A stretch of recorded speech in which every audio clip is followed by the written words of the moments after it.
Sunday's record-setting outbreak claimed the life of 62-year-old Billy Trammell, who's well known as a figure in Roger Mills County. And tonight, his family's remembering him as the community wrestles with loss of their own.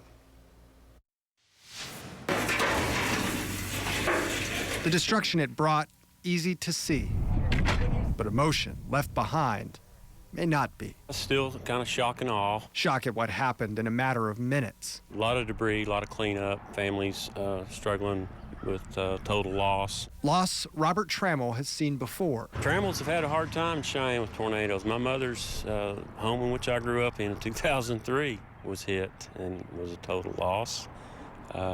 Here we are 20 years later. 20 years later, loss of a different kind. It's always tough to lose a loved one. His loved one, his cousin Billy, whose home sat in the 7-mile path of the 500-yard wide twister. Took a turn to the east and took his home, and he was in it. And unfortunately, found him in the pasture deceased. He left behind a mother, a brother, and a cousin who clings to memories. Riding horses and motorcycles and running wild on the river, western Oklahoma style. Memories of a quiet fisherman. Not a man of many words. But a man of the community. Most people that have reached out to me has wanted to let me know what a good guy he was, and we appreciate that. Not all things the storm left behind are easy to see.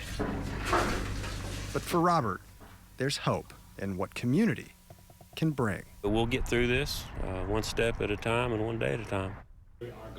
Robert Trammell is also superintendent of Cheyenne Public Schools. Students haven't returned this week. Instead, many are helping with cleanup.